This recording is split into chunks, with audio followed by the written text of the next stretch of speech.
हिंदू मरे या मुसलमान मरे, सब भारत के नागरिक मरे, सब दुखद हैं। लेकिन जिस तरह ये अब अंकित शर्मा जी के केस में सजा हुई है, बाकी केसों में भी मुकदमों के फैसले होंगे, तो हम हर बार डिबेट अगर ये करेंगे कि भाई हिंदू को सजा हो गई है, मुसलमान को हो गई, या इसे हिंदू ने मारा था, उसे मुसलमान ने मारा था, तो फिर हमें ये डिवीजन भी देखना पड़ेगा। मैं एक बात जिम्मेदारी के साथ कह सकता हूँ, मुझे न्यायालय पे कोई संदेह नहीं है, ना न्यायालय के निर्णय की मैं आलोचना करना चाहता हूँ, लेकिन दिल्ली दंगों के लिए पूरी तरह भारतीय जनता पार्टी के नेता जिम्मेदार थे। सीए का आंदोलन बहुत शांतिपूर्वक, बहुत अनुशासित तरीके से चल रहा था। इस पर चारू प्रज्ञा दो वाक और सुन लो मेरे, 2 वाक। नहीं भाटी जी सुनिए, एक बात मैं आपसे सहमत हूँ कि बिल्कुल मजहब वाली डिबेट नहीं होनी चाहिए, और मैंने जानबूझकर पूछा सर, ये कहते हुए कहा कि मैं इनका मजहब नहीं पूछना चाहता हूँ, लेकिन आपको ये मुझे ज्ञान देने से पहले ये ज्ञान अपनी मेरे दो पार्टी को देना चाहिए था जिसके साथ आप गठबंधन करके चुनाव लड़ने जा रहे हैं। उनकी पार्टी के एक सांसद ने कहा ताहिर का नाम कपिल होता है, चंद्रमोहन जी बोल रहे हैं, रवि श्रीवास्तव बोल रहे हैं। 2 वाक्य और सुन लो मेरे। एक तो राकेश जी, आप नाराज बहुत जल्दी हो जाते हो, जैसे ही आपकी प्रिय पार्टी के खिलाफ थोड़ा सा हम बोलने लगते हैं आप नाराज हो जाते हो। अच्छा, थोड़ा सा धैर्य रखे करो राकेश जी, मुझे प्लीज मैं कहना ये चाहता हूँ, जो चारू जी बीच में, चारू जी आपको पूरा टाइम मिलेगा, आपको तो हमेशा ही ज्यादा टाइम मिलता है, बीजेपी को तो ज्यादा। भाटी जी, ऐसा है, प्रोटेस्ट पीसफुल नहीं थी, शांतिपूर्वक नहीं थी, और आप ये झूठ ना बोलिए प्रोटेस्ट शांतिपूर्वक थी। बस वो अपना शब्द वापस ले लीजिए। चारू जी कृपया अपने समय का इंतजार, कृपया नहीं, मैं बीच में बोलती हूँ, लेकिन आप गलत बात बोल रहे हैं। चारू जी शांतिपूर्वक नहीं थी। आप तो बहुत शालीन है, बहुत सभ्य हैं आप तो। चारू जी बड़ी शालीन है, बड़ी सभ्य हैं, और शालीन होने का मतलब ये नहीं है कि मैं आपको गलत बातें बोलने दूंगी भाटी जी। अच्छा ठीक है, एक बार बात पूरी। अरे चारू जी बोलने तो दें, बहन बोल लीजिए, उसके बाद में बोल लीजिए। आप खूब खंडन करना मेरी बात। अरे बोलिए आप बोलिए। दिल्ली में सीए के आंदोलन बहुत अनुशासित और बहुत शांतिपूर्वक थे, कोई हिंसा नहीं हुई थी। दिल्ली में शाहीन बाग में गोली चलाई बीजेपी समर्थक एक व्यक्ति ने, जो बीजेपी से निकाल दिया गया, फिर बीजेपी में ले लिया गया है। उसने गोली चलाई आंदोलनकारियों पे, और उसमें जामिया मिलिया में गोली चलाई गई। बीजेपी की तरफ से बार बार हिंसा भड़काने की कोशिश की। कपिल मिश्रा का भाषण आप निकाल कर देख लें राकेश जी, वो जो दंगे हुए थे उससे 2 दिन पहले का, डीसीपी बराबर में खड़े हैं, डीसीपी के बराबर में खड़े होकर कपिल मिश्रा ने कहा कि अगर कल 24 घंटे तक आपने इनको नहीं हटाया तो हम खुद हटा देंगे और हम इन्हें भगा देंगे, ये कर दे। इस तरह भड़का के लोगों को माहौल खराब किया गया, और उस माहौल खराब होने के बाद ही दिल्ली में दंगे भड़के, जो कि दुखद थे। नुकसान दोनों तरफ हुआ, हत्याएं दोनों तरफ हुई। उस पर हमें शर्मिंदा होना चाहिए, और हमें ऐसी दंगे ना हो, ये बताइए इसका प्रयास हमेशा केवल सरकार को, प्रशासन को नहीं। हुसैन को इसलिए तो नहीं फंसाया गया। आप इमरान मसूद की इस बात से सहमत हैं, असहमत हैं? देखिए, मैंने तो शुरू में कह दिया, मैं न्यायालय के निर्णय की आलोचना बिल्कुल नहीं करूंगा। न्यायालय ने चारू आप बोल लीजिए, फिर गवाह देख के फैसला दिया होगा। अगर हम असंतुष्ट हैं तो हम हाई कोर्ट में जाएं। हाँ नहीं, जाइए सर, जाइए बोलिए। ऐसा है, जिस प्रोटेस्ट को भाटी जी शांतिपूर्वक बता रहे थे, उसी प्रोटेस्ट में कहा गया था भारत तेरे टुकड़े होंगे। इस तरीके के नारे लगाना शांतिपूर्वक प्रोटेस्ट की निशानी नहीं होती। उसी प्रोटेस्ट में भारत की चिकन नेक को तोड़ने की बात करी गई थी। उसी प्रोटेस्ट में, नहीं रुक जाइए, ये सीए के प्रोटेस्ट, एनआरसी के प्रोटेस्ट के जो हीरो आपने बना रखे हैं ना, उमर खालिद, उसके कारनामे मैं आपको गिनवा रही हूं। आगे सुनिए। इसी प्रोटेस्ट के अंदर राकेश जी, मैं याद दिलाना चाहती हूँ, छोटे छोटे बच्चे थे, 6-7 साल के बच्चे थे, जो अमित शाह जी का सर काटने तक की बातें कर रहे थे। आप इसको शांतिपूर्वक बोलते हैं? ये शांतिपूर्वक प्रोटेस्ट है आपके हिसाब से? इस प्रोटेस्ट में दिल्ली जला, और जिन लोगों के मरने की हम इस समय बात कर रहे हैं, जिसके ऊपर सब लोग पानी फेर देना चाहते हैं सिर्फ एक इंसान के धर्म को देखकर, क्या वो शांतिपूर्वक था? जब हमारी दिल्ली जल रही थी ना, इतने लोगों की तो जान गई, कितने लोगों को इंजरी हुई ये आप गिनना नहीं चाहते, इकोनॉमिक लॉस कितना हुआ ये आप गिनना नहीं चाहते। इस सब के बाद जिस तरीके की भयानक नारेबाजी हुई उसको आप याद नहीं करना चाहते, और फिर कहते हैं शांतिपूर्वक थी। मुझे नहीं मालूम आपके लिए शांतिपूर्वक की डेफिनेशन क्या है, लेकिन इस देश में संविधान के तहत, कानून के तहत ये शांतिपूर्वक नहीं होता। चारू, एक सवाल है आपसे, फिर मैं करण आपके पास आता हूं। ये तस्वीर दिख रही है, ये तस्वीर है ताहिर हुसैन के। ये मुझे घर के तस्वीर याद है। नहीं, बिल्कुल याद है इसी याद है। बिल्कुल बहुत और अच्छी बात इसी है। छत के ऊपर से हाँ, पेट्रोल बॉम्ब, ईंटें, लोहे की सलाखें, पता नहीं क्या क्या निकल कर आया था। मैं पूछ रहा हूं कि ये घर दुरुस्त कैसे दिख रहा है? क्यों नहीं चला इस पर बुलडोजर? क्यों नहीं गिरा दिया इसको, जिससे दंगाइयों पर पेट्रोल बम, पत्थर और रॉड फेंके गए? जी देखिए, घर पे बुलडोजर तब चला होता अगर घर इलीगल होता, ठीक है, ये तो पहली बात है। दूसरी बात लेकिन ये है, क्योंकि आप इस समय कुछ चित्र दिखा रहे राकेश जी, मैं आपसे विनती करूंगी आप थोड़े और दिखा दीजिए।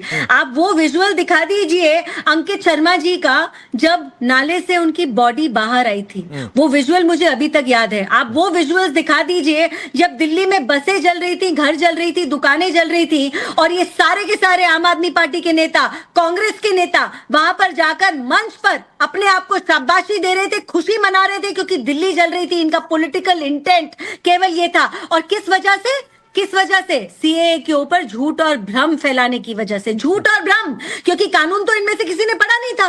कानून पढ़ा होता तो इनको मालूम होता कि भारतीय नागरिकों के बारे में बात ही नहीं हो रही है, भारत के नागरिकों के बारे में बात ही नहीं हो रही है, और इन्होंने इतना झूठ फैलाया कि हमारी दिल्ली जली। आज कम से कम जब कोर्ट के निर्णय आने चालू हो गए हैं, तो ये फिर बैठ के अपने धर्म के नाम पर विभाजन करना शुरू हो गए हैं, अपनी धर्म की राजनीति, अपनी तुष्टीकरण की राजनीति की शुरुआत कर चुके हैं। ठीक है, जो लॉन्चिंग पैड था इस पूरे दंगे में दिल्ली के, वो इमारत लीगल थी, इसलिए बुलडोजर नहीं चला। ठीक है, ये भी, इस पर भी आगे बातचीत होगी। करण, आप कुछ कह रहे थे, बोलिए, फिर मैं आगे बढ़ता हूं। जी नहीं, मैं सबसे पहले तो भाई राजकुमार भाटी जी की प्रशंसा करूंगा। उन्होंने कम से कम ये बात आगे रख के कही कि भाई हमें न्यायपालिका पे विश्वास है, जो बात कही। अब मेरा इनसे एक निवेदन है, क्योंकि इन्होंने 1 मिनट में एक स्वर में कहा भाई बीजेपी इसकी रिस्पॉन्सिबल थी।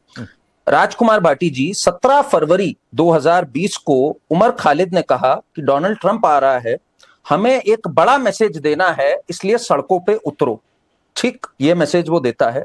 शर्जील इमाम 8 जनवरी को कहता है कि हमें नॉर्थ ईस्ट को अलग कर देना है। चिकन नेक की बात करते हैं, जिसके लिए आज तक दोनों जेल में है, कोर्ट ने उनको रिलीफ नहीं दिया। आप कोर्ट में विश्वास रखते हैं, कोर्ट ने उनको रिलीफ नहीं दिया दोनों को इस चीज के ऊपर। सोनिया गांधी जी कहती हैं आर पार की लड़ाई होनी है, शाहीन बाग का प्रोटेस्ट होता है, जो सुप्रीम कोर्ट ने कहा अनकॉन्स्टिट्यूशनल था। इस तरह का इलीगल ब्लॉकेड अनकॉन्स्टिट्यूशनल था।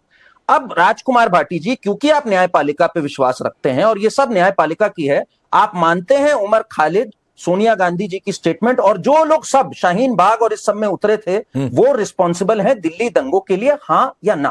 प्लीज बताइए। बोलिए भाटी जी। नहीं, जो आपने 3 कोटेशन दिए हैं, तीनों सही हैं, मैं मानता हूं, तीनों बातें कही गई थी। लेकिन करण जी, अगर कभी आप आंदोलन का हिस्सा रहे हो या आंदोलन को आपने नजदीक से देखा हो, आंदोलनों के दौरान जनता को अपने मतलब संतुष्ट करने के लिए या जनता को उत्साहित करने के लिए इस तरह की बात कहना आम बात होती है। एक मिनट मुझे लाइए बीच में, 1 मिनट भाटी जी। करण ने आपकी तारीफ की, मैं भी तारीफ करने वाला था सर, अब नहीं करूंगा। और इसलिए नहीं करूंगा कि अगर किसी आंदोलन में उत्साहित करने के लिए, संतुष्ट करने के लिए भारत तेरे टुकड़े होंगे कह दिया जाए, चिकन नेक की बातचीत कर दी जाए, सर वो आंदोलन जितनी हो सके उतनी सख्ती से खत्म कर देना चाहिए। और ये देशद्रोह के दायरे में आता है। कैसे बात बोलते हैं भाटी जी आप? राकेश पांडे जी, आप तो इतने वरिष्ठ हैं, मैं तो बहुत बार मानता हूं कि कई बार आप पार्टी लाइन से अलग हटकर बोल देते हैं, लेकिन क्या बोला आपने? राकेश पांडे जी, आप मेरी तारीफ कभी करोगे भी नहीं और मुझे आपकी तारीफ की जरूरत भी नहीं है। इतनी मेहरबानी कर दिया करो कि हमें पूरी बात कह लेने दिया करो। हाँ। जैसे ही हम कुछ कहने लगते हैं आप बीच में चिल्लाने लगते हैं। सर, मैंने जो उन्होंने ये बोला कि ट्रंप आ रहे हैं, हाँ। सुनिए, जो ये बोला गया कि ट्रंप आ रहे हैं, ट्रंप के दौरे के समय अपने आंदोलन को बढ़ाओ, अपनी ताकत दिखाओ, ऐसा आंदोलनों में किया जाता है मौके का फायदा उठाने के लिए कि ये मौका है, अब हमारी मांगे पूरी हो सकती हैं। हाँ। लेकिन आंदोलन पूरी तरह शांति, और जो बात भारत तेरे टुकड़े होंगे, ये सीए के आंदोलन में नहीं बोली, जेएनयू में आरोप लगाया गया था, जिसपे भी आज तक चार्जशीट पुलिस दाखिल नहीं कर पाई है, कोई सबूत दे नहीं पाई है पुलिस। वो बिल्कुल गलत तरीके से जोड़ा जा रहा है। चिकन नेक कहा था, लेकिन बाद में उस आदमी वो कोई छोटी चीज है कि मेरा मतलब केवल ये था कि नहीं, चिकन नेक काटने का मतलब वो देश से अलग करने का नहीं था। अच्छा, और वो मैं उस बात का समर्थन भी नहीं करता। गजब मासूमियत है, अलग अलग गजब मासूमियत है, गजब मासूमियत है, गजब मासूमियत है। लेकिन ये सीए का आंदोलन पूरी तरह शांति प्रिय था, केवल भाषण ही तो दिए गए थे। नहीं ठीक है सर, और क्या चाहते थे? करण वर्मा कह रहे भाटी जी सिर्फ भाषण ही दिए गए, और क्या चाहते थे? और क्या चाहते थे? भाटी जी एक छोटी सी बात मैं और बताऊं आपको। आपके नेता हैं, बड़े नेता हैं, उनका नाम है अखिलेश यादव। आपको पता है उन्होंने क्या स्टेटमेंट दी दिल्ली दंगों के बाद? उन्होंने कहा ट्रंप के विजिट के दौरान कतई ही यह आंदोलन इतना बड़ा नहीं होना चाहिए था। और आप यहां पर अभी कह गए कि अरे ये सब तो कहा जाता है आंदोलन में, आंदोलन बढ़ाओ। तो आप लोग का जो विरोधाभास है वो कमाल का है। मतलब एक बात पे स्टक रही है भाटी जी, आप कह रहे हैं ये ठीक है चीज, साफ साफ लोगों को एक्साइट किया गया, कोर्ट ने कहा ये गलत है। हमारी पार्टी में आप ऐसे भाटी जी इतनी अच्छा, ये पार्टी वाले पर आता हूं। जैसे हिम्मत से नहीं पार्टी वाले पर आता हूं। भाटी जी की तो मासूमियत बस इतनी है कि वो कह रहे कहा ही तो गया था। भाटी जी की मासूमियत बस इतनी है कि जो चिकन नेक की बातचीत है वो अभी तक जेल में, जमानत नहीं मिल रही है। भाटी जी, प्रज्ञा आप कुछ कह रही थी, चारू प्रज्ञा 30 सेकंड, फिर मैं चंद्रमोहन जी आ रहा हूं। जी, मैं यही बोल रही थी कि देखिए ये शर्मनाक बात है कि भाटी जी को समझाना पड़ रहा है जी चिकन नेक का मतलब ये नहीं था, भारत तेरे टुकड़े होंगे एंकरेजमेंट के लिए कहा गया था। ये कैसा मंच है जहां पर आपको इस प्रकार की एंकरेजमेंट लगती है कि आप अपने देश के ही आंदोलन में, एक मिनट, सीए आंदोलन में जो नारा लगा या नहीं लगा अब वो कोर्ट के दायरे में है, और जिसको आप प्रोटेक्ट करना चाह रहे हैं वो अभी भी जेल की सलाखों के पीछे हैं। आज ताहिर हुसैन के ऊपर डिबेट है और कोर्ट ने ताहिर हुसैन को गुनहगार ठहराया है, और गुनहगार ठहराया है, और इस बात के लिए मैं कोर्ट का धन्यवाद करती हूँ। वरना अगर ऐसे नेताओं के ऊपर बात छोड़ दी जाती ना, भारत के भी टुकड़े आपने होने दिए होते, चिकन नेक को भी कटने आपने दिया होता। अच्छा, और ताहिर हुसैन जैसे पता नहीं एक बात बताइए, कितनी बार मुझे एक बात बताइए, बहुत राजनीतिक दौरे होते हैं, बहुत सारी बातें होती हैं। भाटी जी 10 सेकंड में बस बता दीजिएगा, क्या अखिलेश यादव अंकित शर्मा के घर गए?